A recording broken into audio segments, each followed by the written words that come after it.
Howdy, howdy, howdy, my fellow humans and friends.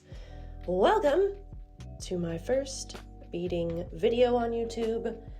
If you found me from Insta or maybe even TikTok, welcome. Thank you for checking out the full video time-lapse of creating a rainbow bracelet that I have here for you today.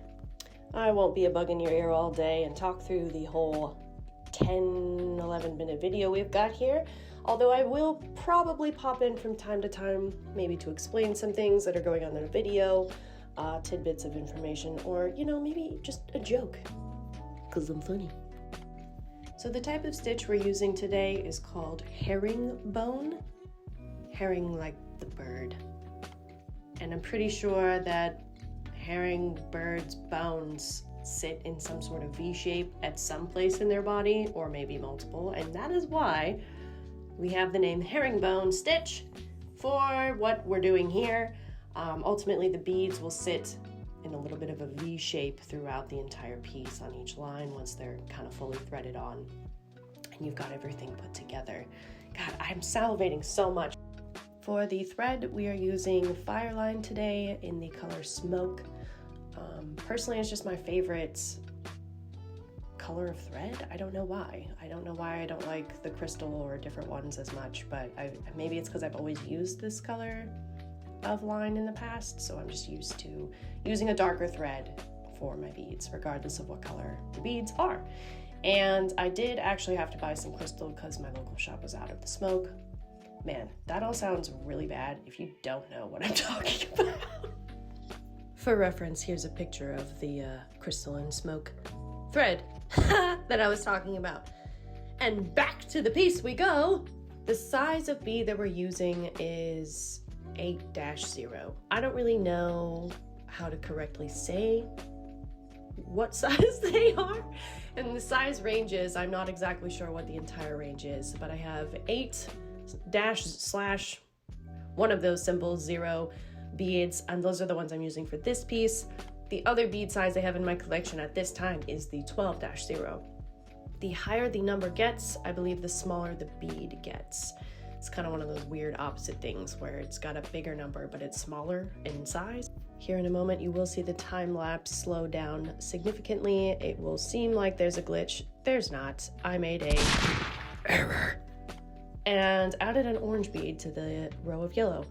So this right here, slowed down, is me trying to fix it. In the original time-lapse speed, you really just have no idea what's going on. So I wanted to try to showcase how long and how much time I had to spend on threading these 2 beads so that I could put back the right color.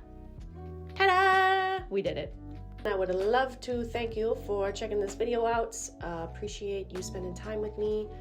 Maybe you're doing some art too, which would make me really happy, and I would love to know what you're working on. You can tell me that in the comments. Also, if you just have anything you'd like to say in the comments, go ahead and drop one. Although if you say something mean, I will cry. So thanks for not making me cry. Please enjoy the rest of this video and commentary. Feel free to check out my socials where I post funny clips of this same stuff and new projects, probably before they get here. So if you want to see new stuff, come say hi.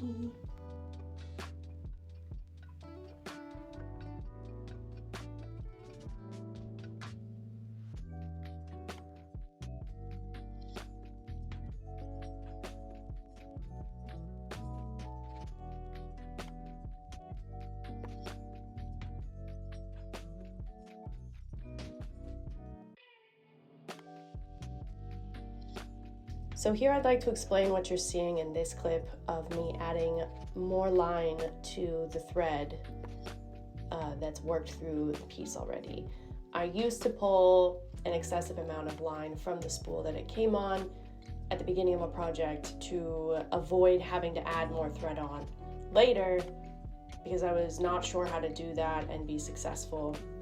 Many of the things I've tried have not worked, and the knot would fall apart or the thread wouldn't hold, and it would be a very discouraging part of the process for me to try to figure out. However, I did eventually get a good system down where you keep beading until you have almost not enough thread to do any more beading attached to your needle. Pull out another piece of line from the spool, cut it, add it and double knot it to the line that you're using that's attached to the needle and the piece.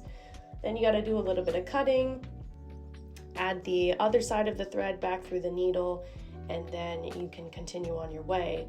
I find it's also very helpful to thread that knot you make closely to the piece and then up through some of the beads and do a couple loops with just the thread through some of the surrounding beads to kind of lock it in and keep it tight. And that will hinder any breakage or damage to the line that could cause the piece to fall apart or beads to fall off. So when you see excessive thread movement in the videos, it's probably because I'm adding more line close to the piece and trying to keep it from falling apart.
As I'm nearing the end of the piece here, in real time, I realize that I will not be able to have the length that I want and have the same amount of color rows that I wanted, as I like my jewelry a little more snug.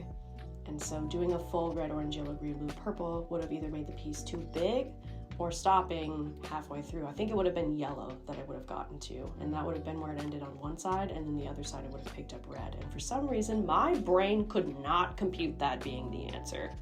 So my solution was to add some just neutral rows of white beads to finish one end. Oh, hi cat, that's my cat. And on the other side, I do wish that I had added at least one full line of whites. However, we gotta roll with what we got at this point. This whole journey is really mostly a learning experience on how to create the patterns that I'm trying to and remember size and everything.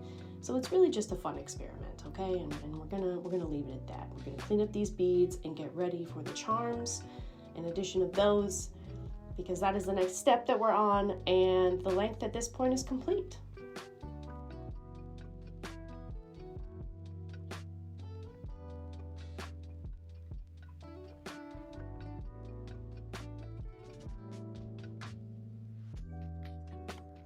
So I decided I was going to I would have enough to do 2 full rotations of red, orange, yellow, green, blue, purple charms if I introduced them to this piece and sewed them in at the right spots, which was pretty much between red and purple on each row.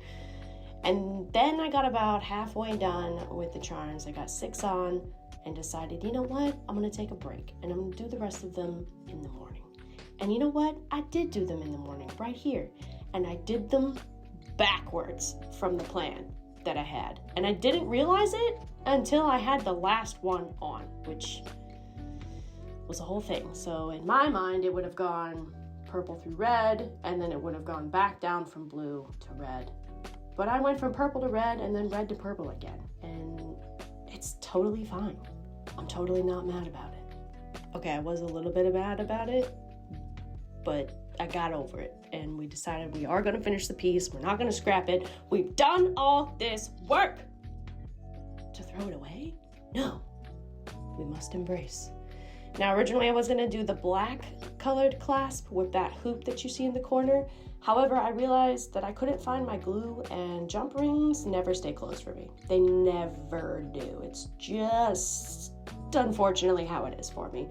So I decided, I have this like key ring little thing, and I find those work super well because the thread has a really hard time unthreading itself from a key ring with multiple loops.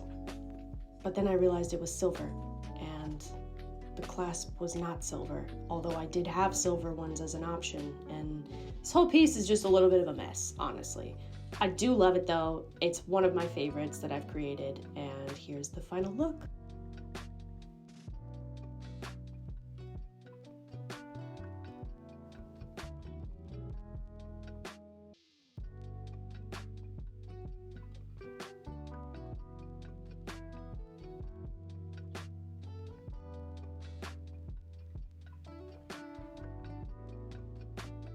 Once more, I will say thank you to you, viewer.